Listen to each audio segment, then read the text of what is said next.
Boa tarde a todos. É um prazer estar aqui com você.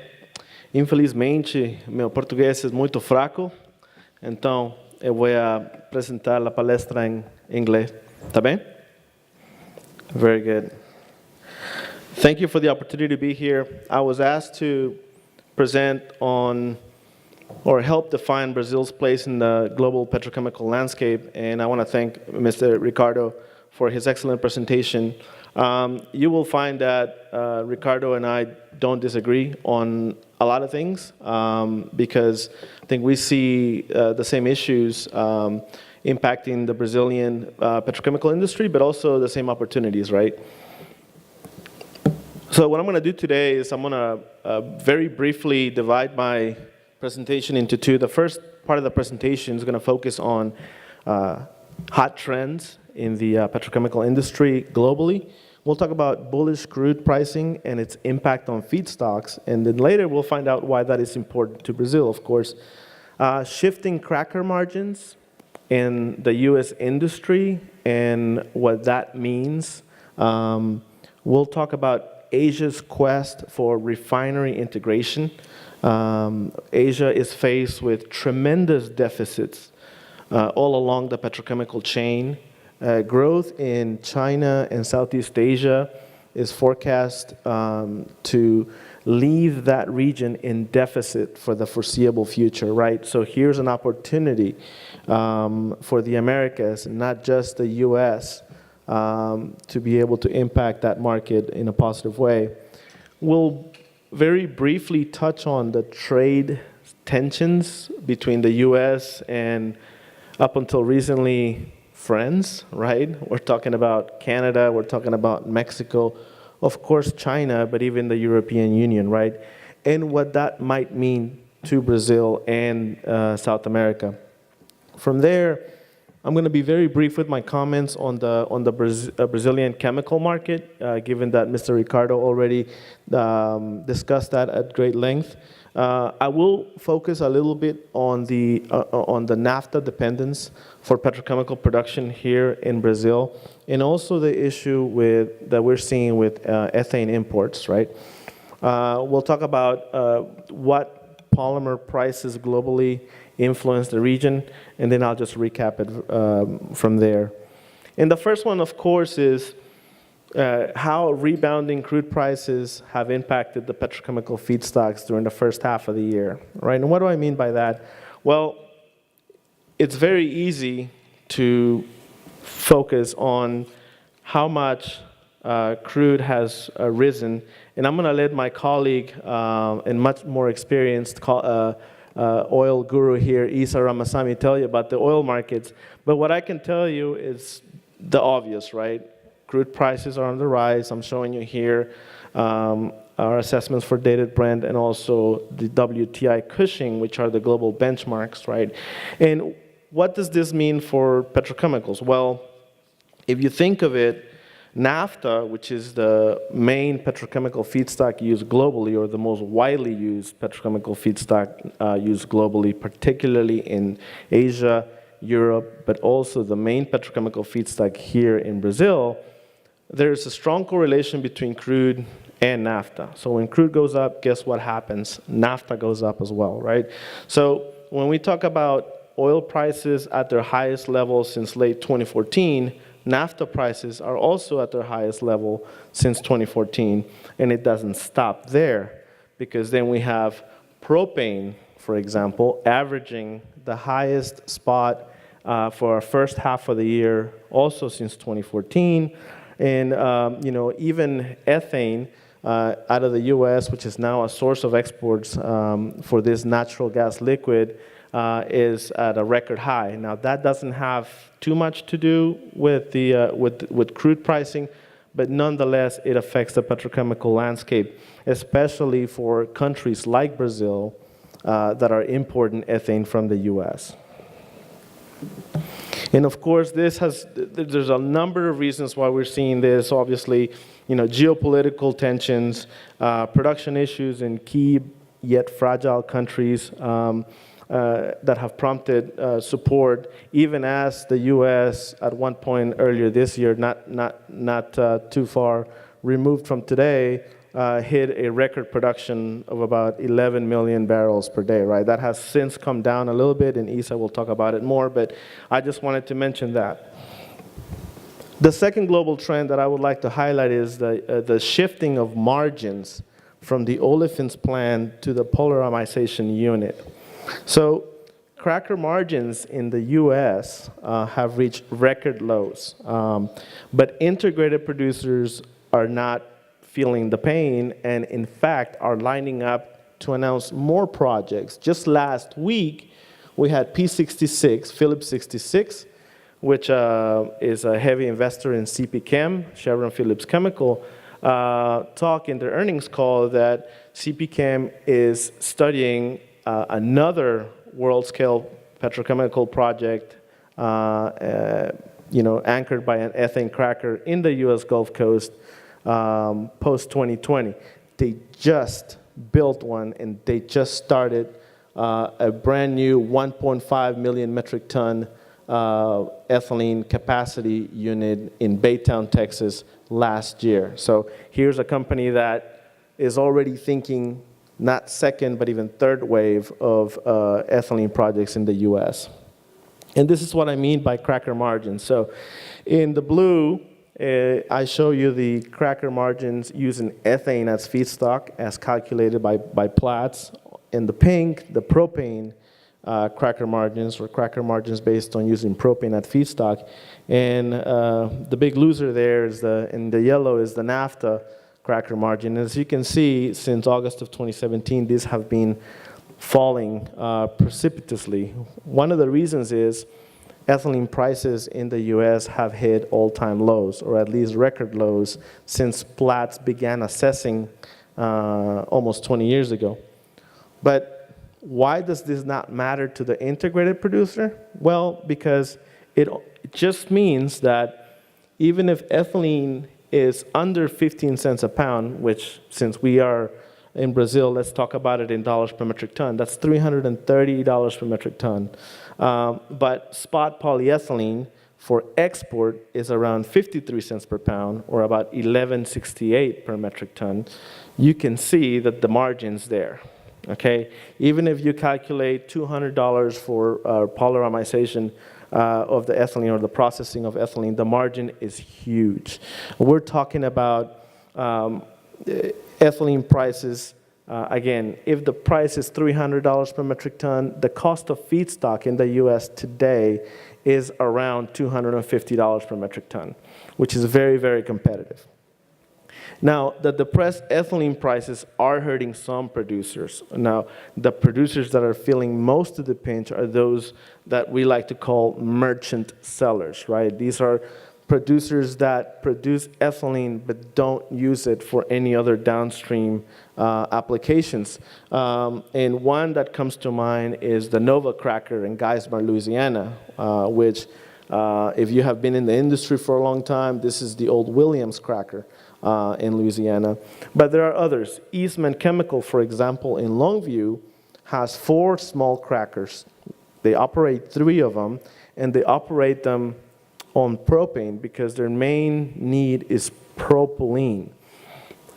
They don't have use for the ethylene that comes out of there, so they sell that into the merchant market. And the economics are such that they have decided to prolong a turnaround past its scheduled time, because it doesn't make sense to have a plant up and running when ethylene is selling for below $350 per metric ton. Let me see here. Going back, there you go. The third one that I wanted to talk to you about very briefly is the projected deficits in Asia have the region seeking what they call a bottomless refinery. And again, I'm not a refinery expert. Isa has all the answers on that end, and I know he keeps looking at me like, don't say that, but he is the oracle when it comes to PLATTS, let me tell you. But what I mean here is that plant integration is the new mantra, okay? And this is to a point something that has been discussed here in Brazil for a long time, how to maximize, right, the economics at the refinery level, turning residuals into higher value products, right? So you know, Isa later today is going to talk about some important changes coming on the refinery side. And so we have to think about what the refinery side is going to look post 2020, for example, 2020. And so from the refinery perspective, that's going to mean, most likely, focusing on minimizing the production of high sulfur fuel oil and maximizing, for example, transportation fuels and middle distillates. On the petrochemical side, there's got to be ways, and there are ways, there is proven technology to maximize light olefin output as well as aromatic output out of these refineries. And this is what's happening in Asia. And that's why we're seeing a tremendous amount of aromatics and refinery-focused projects in China alone. In China alone, from 2015 to 2020, there is an estimated 19 million metric tons of paraxylene coming online. That's huge. More than 4 million metric tons of benzene coming online. Why? Because China wants to be self-sufficient, right? So China already has undertaking and is continuing to undertake major capacity expansions on the styrene side, the phenol side, the caprolactam side. All that needs these basic petrochemicals, and they don't want to depend on the import market. So as you can see, the push is very real. And why do we talk about aromatics? I know that usually when we talk about petrochemicals, we focus on the olefins and the polymers, right?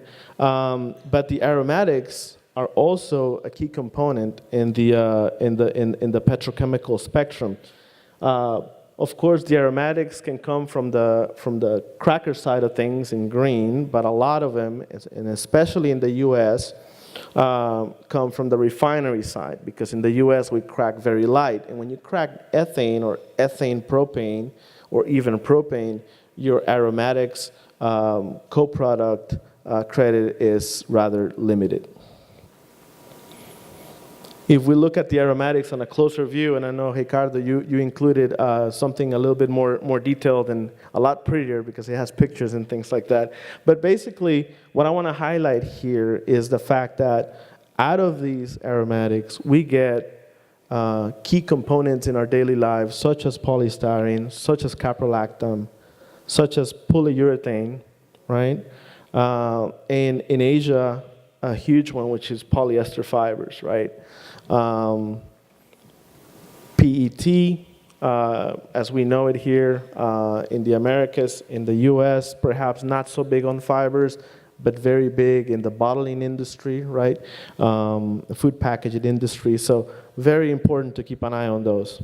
The last one, of course, and I'm not going to spend too much time on it, is the ongoing trade tensions between the US, China, and others. The possibility of a trade war is causing uncertainty in the short term and really has the U.S. chemical market, and specifically the U.S. polyethylene market, on alert. Why? Because, as I mentioned, we have a lot of new capacity coming online in the U.S. now and the foreseeable future. I mentioned ethylene expansions a bit earlier.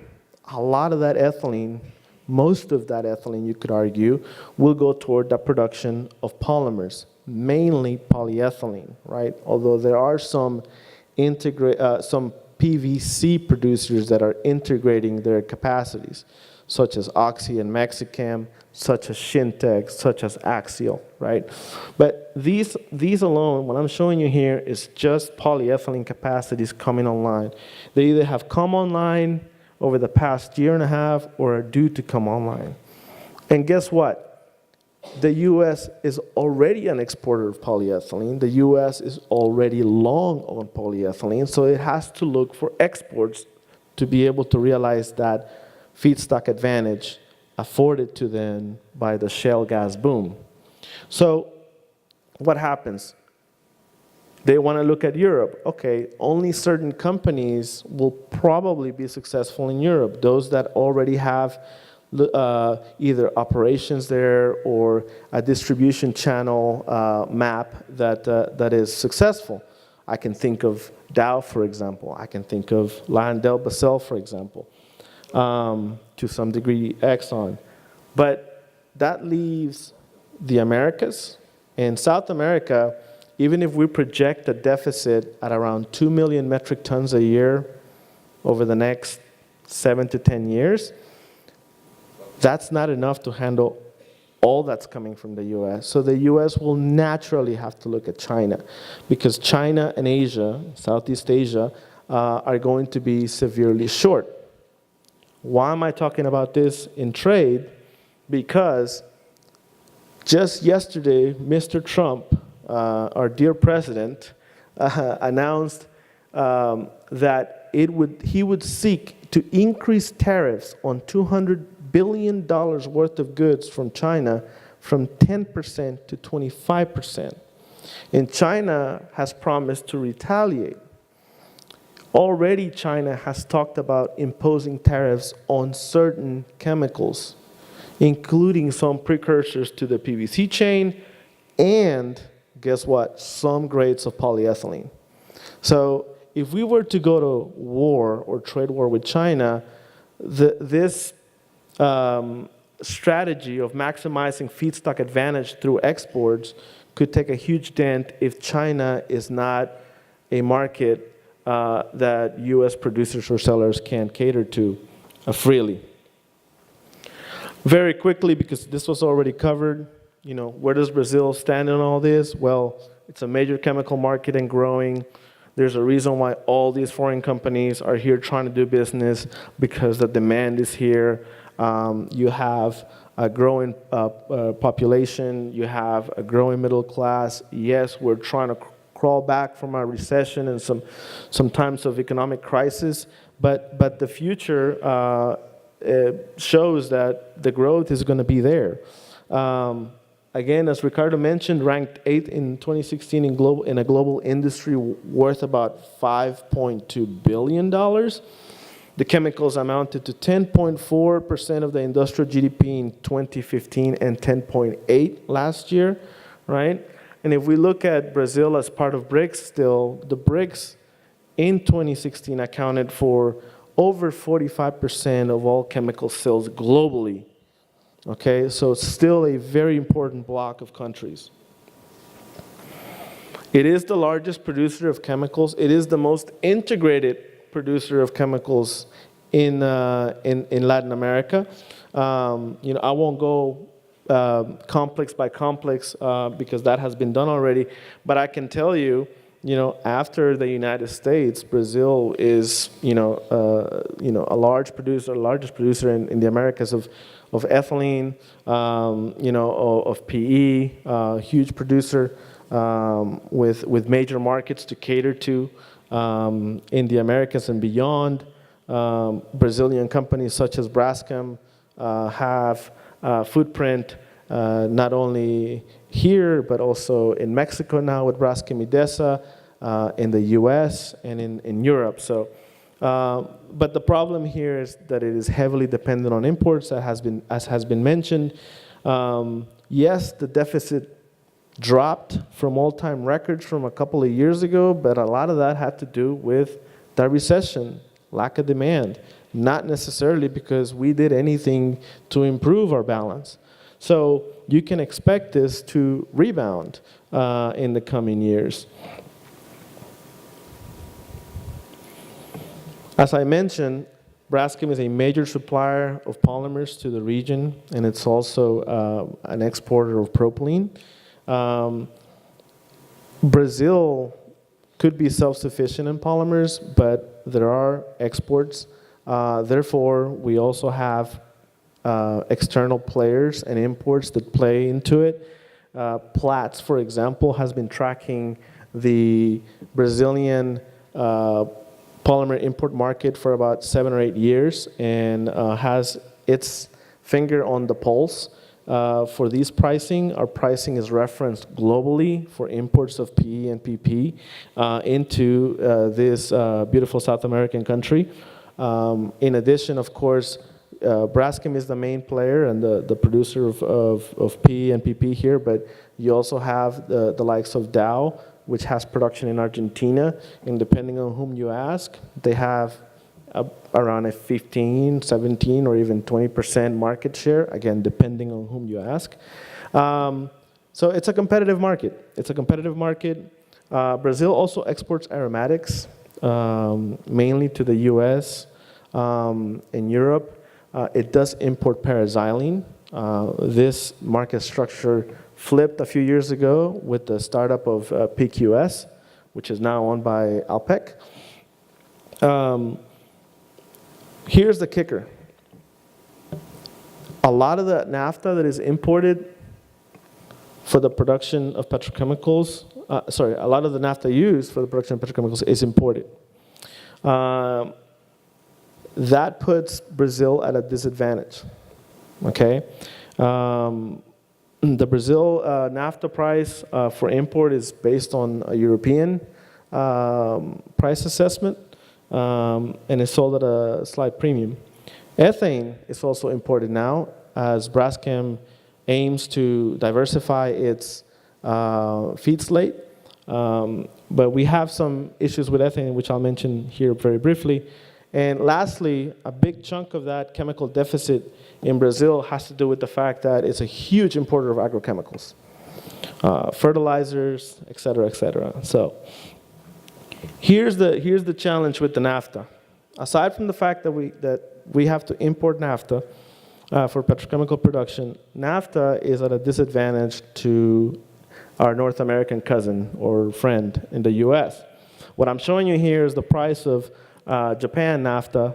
It's not the European price, but I think this one has more liquidity, and I think it's considered a benchmark globally. And as you can see, the price of naphtha has significantly risen over the past year compared to ethane. As I mentioned, ethane is barely clearing $250 a metric ton, right? While naphtha today, as last quoted in Asia, was around $665 per metric ton versus $250 per metric ton as pure feedstock cost, right? When we talk about importing ethane, yes, ethane is at a steep discount to naphtha, but it is not as cheap as it used to be. A few years ago, you could get ethane for natural gas price or even below. Things have changed because the US market is now open to exports. The US now exports ethane to Europe. It is exporting to Brazil. It is exporting to India. It just started exporting to Mexico. So in addition to that, right, we have the added pressure of all these petrochemical projects that are ethane fed coming online in the US Gulf Coast. So in PAT 3, as that region is called, the pull for ethane is very significant, right? And that has aided or that has caused, to a degree, ethane to decouple a little bit more from natural gas. Natural gas is the pink line, ethane is the yellow one, and as you can see, this year, ethane is trading at an average of 40% premium over natural gas, and that's significant. What does that mean in dollars per MMBTU? Ricardo showed the price of natural gas at the Henry Hub in the US, and today it's probably around $2.75, $2.76 per MMBTU, while the price of ethane in an MMBTU equivalent would be about $5.50. And it has reached as high as $6. And I know I'm starting to run out of time, so I'll wrap it up. So if we look at the global ethylene cost curve, with the increase in crude pricing and naphtha pricing, that curve has gone from quite flattish in 2017 to more looking like a curve, right? So at the bottom left over there, we still see Middle East producers, the Saudis, the Iranians, with very, very competitive cash costs for the production of ethylene. We see the US ethane producer with a very, very competitive price at around $337 per metric ton, right? Then we see Western Europe, which is Nafta based, around 775, Southeast Asia around 883, Northeast Asia around 888, right? And those horizontal lines that you see there are basically the US ethylene price in dollars per metric ton. So you can see how the US ethylene price is depressed, while Northwest Europe ethylene pricing has been around 1,200 per metric ton, give or take, and Asia has been north of 1,300, as much as $1,400 per metric ton. Where does Brazil fall? I would put it around there. We had a conversation with one of my analysts, and his argument was that it was higher than that. But I'm going to give Brazil the benefit of the doubt, right? And I'm going to put it just slightly above Western European Nafta. But as you can see, it's not in a bad place, but it's not in a highly competitive place, especially when your neighbor to the north is.